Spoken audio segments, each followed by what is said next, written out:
2025년 1월 9일 말씀 묵상하겠습니다. 함께 기도하겠습니다. 하나님과 동행할 수 있도록 우리가 매 순간 거룩한 삶을 살게 하여 주시옵소서. 예수님 이름으로 기도했습니다. 아멘. 오늘의 말씀은 여호수아 7장 1절부터 15절까지의 말씀입니다. 말씀을 함께 살펴보시기 전에 개인적으로 말씀을 꼭 읽으시고 묵상하는 시간 가지시기 바랍니다. 7장 1절입니다. 이스라엘 자손들이 온전히 바친 물건으로 말미암아 범죄하였으니 이는 유다 지파 세라의 증손 삽디의 손자 갈미의 아들 아간이 온전히 바친 물건을 가졌음이라. 여호와께서 이스라엘 자손에게 진노하시니라 라는 말씀으로 시작하고 있습니다. 이스라엘 백성은 여리고 성읍을 완전히 점령했습니다. 그 전쟁에서 완전한 승리를 거뒀지요. 그리고 하나님께서 이스라엘 백성들에게 하나님께 온전히 바치라고 말씀하신 것들이 있었어요. 그런데 이스라엘 백성 중에 아간이라는 사람은요, 하나님께 온전히 바쳐야 될 물건을 하나님께 드리지 아니하고 그것을 자신의 욕심 때문에, 자신의 탐심 때문에 자신이 가지게 됩니다. 사람들은 속일 수 있지만 하나님은 속일 수 없죠. 하나님은 이 모습에 대해서 진노하셨습니다. 아간 한 사람이 지은 죄였지만 하나님의 진노는 이스라엘 자손들에게 향한 진노였습니다. 그리고 2절부터는 아이성에서의 전투가 펼쳐지게 됩니다. 여호수아가 여리고의 사람을 베델 동쪽 베다웬 곁에 있는 아이로 보내게 되지요. 거기에 정탐꾼들을 보낸 거예요. 마치 여리고성에 정탐꾼 2명을 보낸 것처럼. 그들이 아이를 정탐하게 됩니다. 그리고 여호수아에게 돌아와서 이렇게 말합니다. 다 올라가게 하지 말고 2-3천 명만 올라가서 아이를 치게 하소서. 그들은 소수이니 모든 백성을 그리로 보내어 수고롭게 하지 마소서라고 이야기하는 거예요. 그러자 여호수아가 그들의 말을 듣고 백성 중 3천 명쯤 그리로 올려보냅니다. 그런데 어떤 일이 일어났습니까? 당연히 전쟁에서 승리할 걸로 생각했는데 이스라엘 백성들이요, 아이 사람 앞에서 도망을 치게 됩니다. 그리고 아이 사람이 이스라엘 백성 36명쯤 쳐서 죽였고요. 성문 앞에서부터 스바림까지 쫓아가 내려가는 비탈에서 쳤으므로 백성의 마음이 녹아 물같이 된지라 라고 말씀하고 있어요. 아이성에서의 전투는 예상치 못한 패배로 결론 짓게 됩니다. 무엇이 여리고성과의 전투에서와 아이성 전투와 무엇이 달랐을까요? 그렇습니다. 여리고성을 점령하려 나아갈 때에 하나님은 여호수아에게 어떻게 그 전쟁에 임해야 되는지, 어떤 방법으로 그 성읍을 무너뜨릴 수 있는지 말씀해 주셨습니다. 그리고 여호수아는 하나님께 말씀을 듣고 백성들에게 믿음으로 그대로 순종하도록 명령했지요. 여리고성의 전투는 하나님으로부터 시작했고 하나님 말씀에 순종하는 백성들로 말미암아 승리를 거두게 되었습니다. 그러나 아이성은 그와 같지 않았습니다.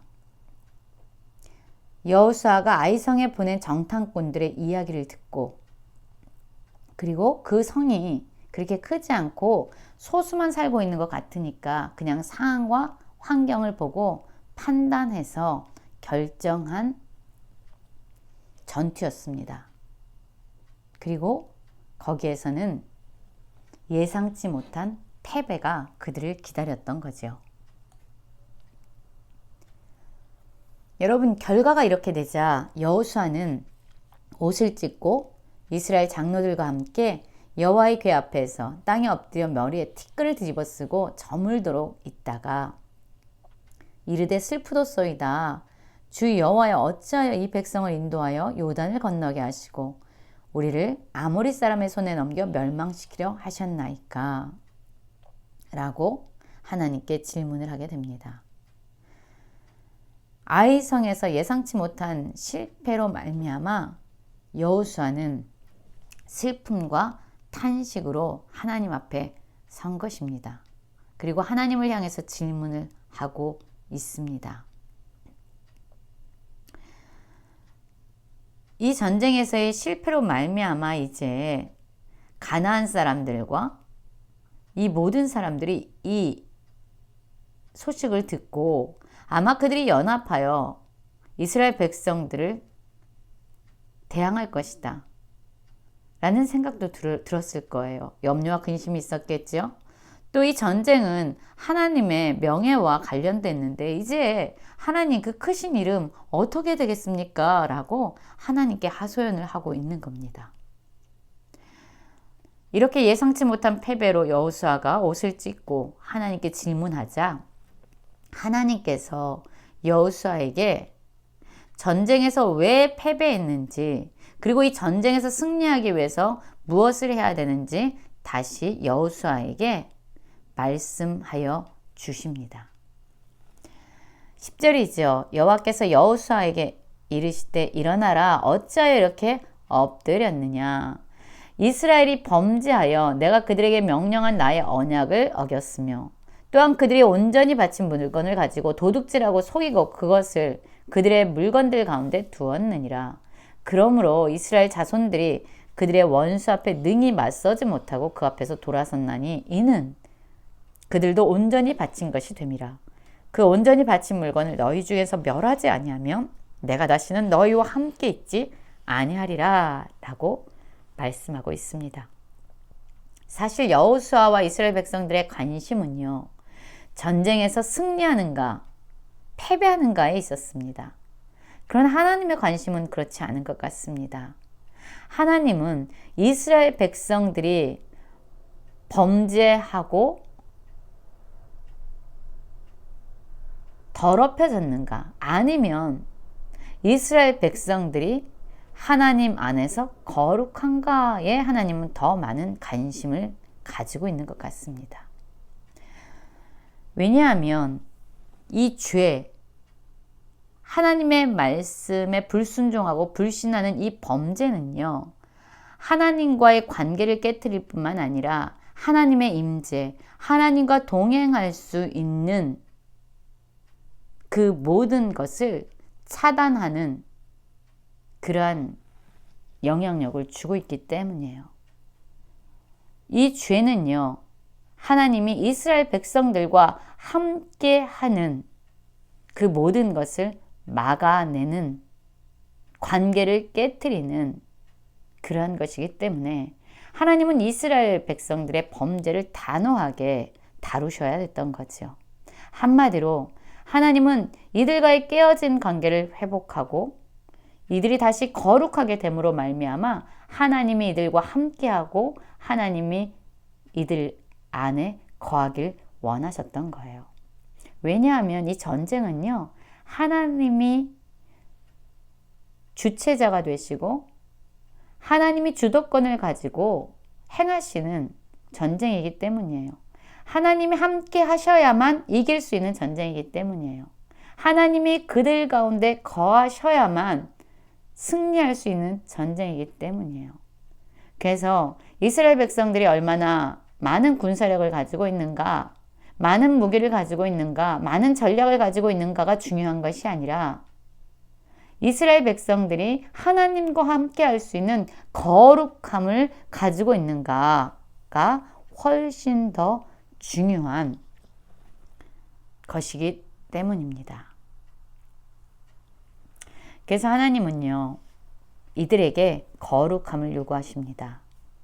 너는 일어나서 백성을 거룩하게 하여 이르기를 너희는 내일을 위하여 스스로 거룩하게 하라 라고 말씀하시면서 이 아간이 하나님께 온전히 드려야 될 물건을 가지고 있잖아요. 이제 그것을 가진 자를 뽑아서 불사를 하고 말씀합니다. 그의 모든 소유도 그리하라고 말씀합니다. 왜냐하면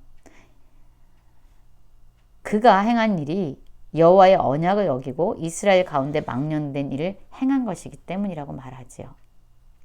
여러분, 이 아간이라는 한 사람의 죄가, 이 아간 마음 안에 있는 탐심과 욕심이 온 이스라엘 백성들을 전쟁에서 패배하게 했습니다. 그리고 하나님으로 하여금 이스라엘 자손들에게 진노하게 하셨어요.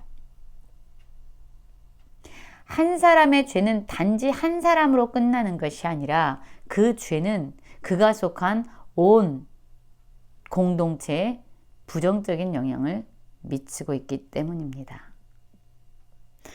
여러분, 그렇습니다. 이스라엘 백성은 여리고성에서의 전투에서는 승리를 했어요. 그러나 작은 아이성에서는요, 패배를 했습니다. 사실 이스라엘 백성의 적들이 얼마나 강하고 약한가, 얼마나 크고 작은가는 그렇게 중요한 것 같지 않습니다. 전쟁에서의 승패를 가를 수 있는 그러한 조건이 아닙니다. 오히려 이스라엘 백성들 안에 있는 그들의 거룩함, 그들의 정결함이 오히려 이 전쟁의 승패를 좌우할 수 있는 중요한 요소입니다. 여러분, 어쩌면 우리의 삶도 그렇습니다. 우리가 마주하고 있는 문제나 상황, 환경이 얼마나 크고 얼마나 작은가, 그것이 중요한 것이 아니라 어쩌면 하나님과 함께하기 위한 우리 안에 있는 거룩함, 또는 하나님과의 관계를 깨트리는 우리 안에 있는 범죄가 믿음의 삶에서 승리를 주거나 패배를 주는 중요한 요건이 아닌가라는 생각을 하게 됩니다. 거룩함을 회복함으로 하나님과 함께하는, 그래서 매일의 삶 가운데 승리를 경험하는 모든 성도님들 되시길 간절히 기도합니다.